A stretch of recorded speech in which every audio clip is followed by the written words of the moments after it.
Next heading लिखेंगे व्यावसायिक bank, commercial bank जिनको कहते हैं हम। और उसके अंतर्गत इनको दो इन बैंकों को हम दो तीन चीजें हमने यहां पर देख ली है, क्या क्या पढ़ना है इसमें। एक तो एसबीआई के बारे में पढ़ना है, दूसरा जो नेशनलाइज्ड बैंक है, राष्ट्रीयकृत बैंक, इनके बारे में हमें पढ़ना है। और तीसरी चीज हमने इसमें कहा आरआरबी के बारे में पढ़ना है, ठीक है, रीजनल रूरल बैंक। और इसके अलावा जो निजी बैंक है, निजी बैंकों में भी थोड़ा सा हम बात करेंगे, निजी बैंक।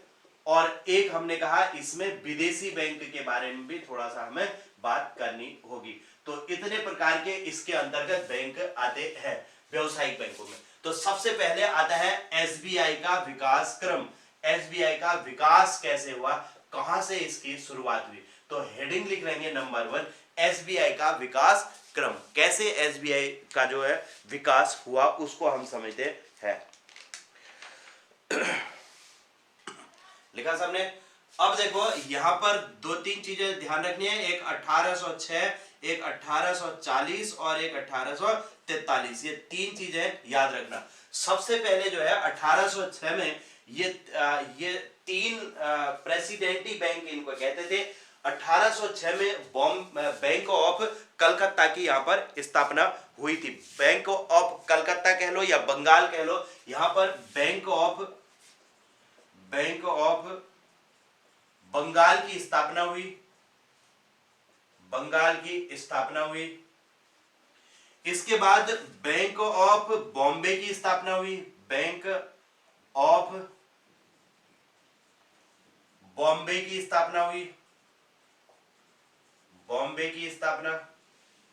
और तीसरा क्या रहा, बॉम्बे बंगाल मद्रास, बैंक ऑफ मद्रास की स्थापना हुई। बैंक ऑफ मद्रास की स्थापना कब हुई, तो मद्रास की स्थापना हुई 1843 में, ठीक है। ये तीन बैंक इस तरीके से बने 1806, 1840, 1843। अब यहां से समझना अब क्या होता है, देखो सन 1921 में आ जाते हैं सीधे सीधे। सन 1921 में क्या किया गया, 1921 में इन तीनों बैंकों को मिलाकर, इन तीनों बैंकों को मिलाकर के एक बैंक बनाया गया और इस बैंक का नाम रखा गया इंपीरियल बैंक ऑफ इंडिया, ठीक है। सन 1921 में, सन 1921 में इन तीनों बैंकों को मिलाकर इंपीरियल बैंक ऑफ इंडिया की, इंपीरियल, ये बहुत इंपॉर्टेंट है, bank of India, imperial bank of India की स्थापना कर दी गई। ये तीनों मिलाकर के क्या कर दिए गए, स्थापना की गई, इंपीरियल बैंक ऑफ इंडिया बना दिया गया। अब क्या होता है देखो 1921 में तो ये कर दिया गया। सन 1955 में, 1955 में imperial bank, imperial bank of India का नाम इंपीरियल बैंक ऑफ इंडिया को राष्ट्रीयकृत कर, नेशनलाइज्ड कर दिया गया, राष्ट्रीयकृत कर उसका नाम क्या रख दिया, एसबीआई रख दिया, state bank of India, SBI रख दिया। तो अब यहां से ये बन गया एसबीआई। तो ये है एसबीआई का विकास क्रम। सबसे पहले 1806 में बैंक ऑफ बंगाल, 1840 में बैंक ऑफ बॉम्बे, 1843 में बैंक ऑफ मद्रास की स्थापना हुई और 1921 में, वेरी वेरी इंपॉर्टेंट है, इन तीनों को मिलाकर के इंपीरियल बैंक ऑफ इंडिया की स्थापना कर दी और 1955 में इंपीरियल बैंक ऑफ इंडिया को राष्ट्रीयकृत करके उसका नाम स्टेट बैंक ऑफ इंडिया कर दिया गया। अब यहां पर स्टेट बैंक इंडिया 1955 में इसकी स्थापना हुई। बहुत इंपॉर्टेंट है, पूछा जाता है कि इंपीरियल बैंक ऑफ इंडिया को एसबीआई कब बनाया गया, तो 1955 में, ठीक है। अब क्या होता है 1956 में इसे वैधानिक दर्जा दिया गया। 1956 में एसबीआई को क्या कर दिया, 56 में एसबीआई को वैधानिक दर्जा दे दिया गया, वैधानिक दर्जा दिया गया, लीगल कर दिया गया, मतलब दर्जा दिया। और 1957 में देखो, 1957 में एसबीआई के साथ 8 अन्य बैंकों को भी जोड़ दिया। 8 अन्य बैंकों को मिलाकर एसबीआई समूह बना दिया। एसबीआई समूह बना दिया। इसमें कौन थे? एक तो स्टेट बैंक ऑफ इंडिया तो हो ही गया, साथ में इसके साथ 8 अन्य बैंक भी जोड़ दे। एक हो गया स्टेट बैंक ऑफ बीकानेर, एक हो गया स्टेट बैंक ऑफ जयपुर, एक हो गया स्टेट बैंक ऑफ हैदराबाद, एक हुआ स्टेट बैंक ऑफ इंदौर, एक हुआ स्टेट बैंक ऑफ मैसूर, एक state bank of Saurashtra, state bank of Patiala और एक हुआ स्टेट बैंक ऑफ ट्रावनकोर। तो इस तरीके से स्टेट बैंक तो एक हुआ ही, उसके साथ 8 अन्य बैंकों को भी जोड़ दिया। तो इस पूरे समूह को एसबीआई समूह कहा जाने लगा। तो ये कहानी थी 1957 तक की ये बात है। अब इसके बाद क्या होता है देखो, 1963 में एक स्टेट बैंक ऑफ बीकानेर और जयपुर को मर्ज कर दिया गया। तो ये state bank of Bikaner Jaipur बन गया। तो 8 की जगह ये रह गए 7। 8 खत्म होके कितने बन गए? 7 बन गए इस समूह में। एक तो एसबीआई हो गया, 7 अन्य बैंक इस ग्रुप में रह गए। फिर उसके बाद जब 2008 में आते हैं तो एसबीआई में स्टेट बैंक ऑफ सौराष्ट्र को भी मर्ज कर दिया। जो स्टेट बैंक ऑफ इंडिया है एसबीआई, इसमें इसके समूह का एक स्टेट बैंक ऑफ सौराष्ट्र था, उसे 2008 में इसमें मर्ज कर दिया। और 2010 में जब हम जाते हैं तो फिर स्टेट बैंक के ऑफ इंडिया में स्टेट बैंक ऑफ इंदौर को भी मर्ज कर दिया गया। अब हमने कहा कि 7 थे, 7 की जगह ये रह गए 5।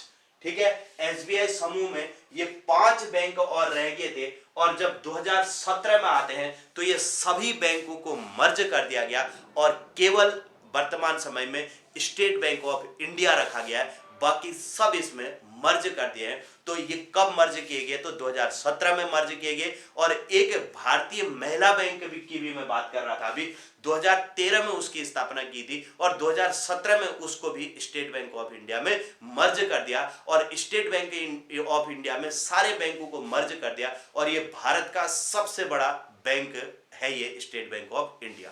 ठीक है, तो इस बात को आपने ध्यान रखना है। जल्दी से इसको लिखो और हम यहां से आगे बढ़ते हैं। अब एसबीआई समूह में एक तो एसबीआई है और प्लस 8 अन्य बैंक हैं।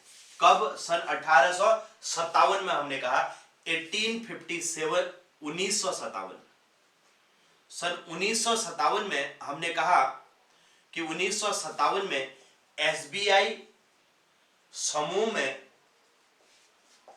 में एक तो एसबीआई है प्लस 8 अन्य बैंक है। ये स्थिति यहां पर 1957 की है। ठीक है, अब हमने कहा कि 1963 में 1963 में स्टेट बैंक ऑफ बीकानेर और स्टेट बैंक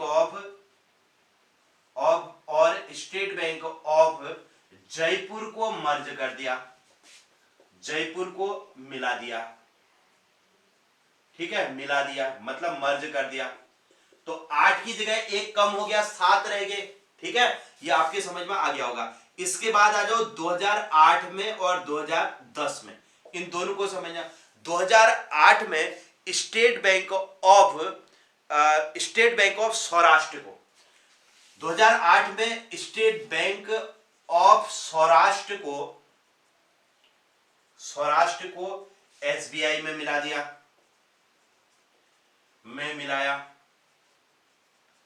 ठीक है, और 2010 में स्टेट बैंक ऑफ इंदौर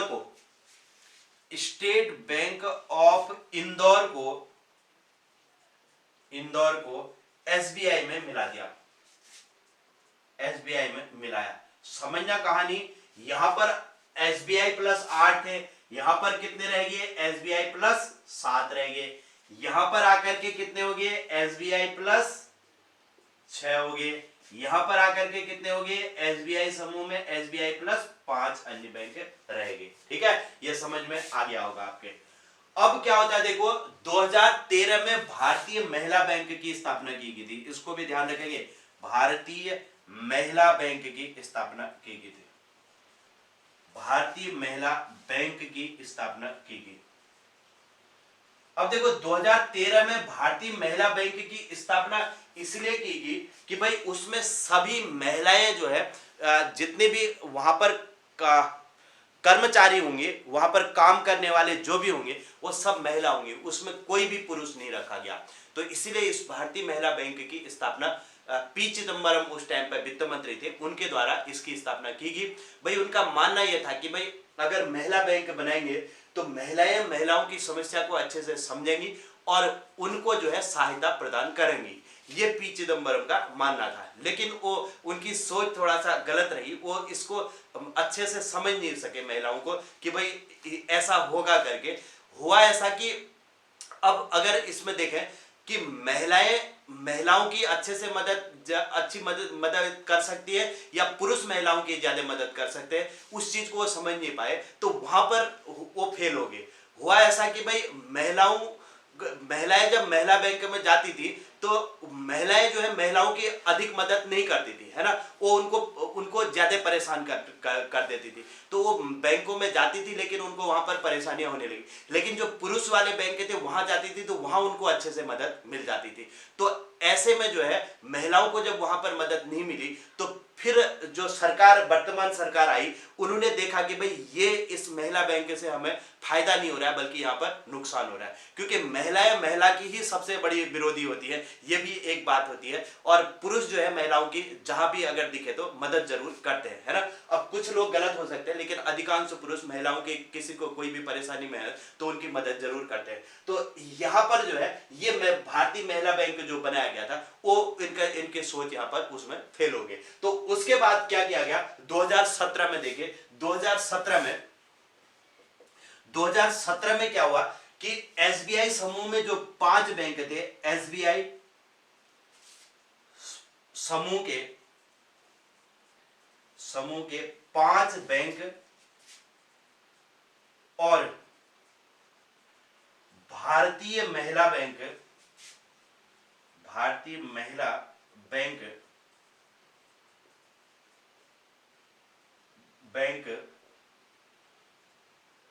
को एसबीआई में मिला दिया गया।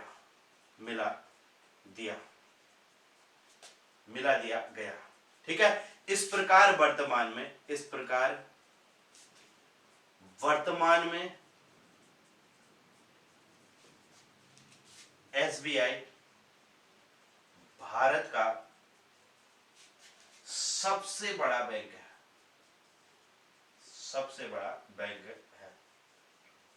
ठीक है। तो ये एसबीआई का पूरा विकास क्रम है। अब आप इसको अच्छे से लिख लेना। ठीक है। तो ये बना लो एसबीआई का विकास क्रम कैसे हुआ।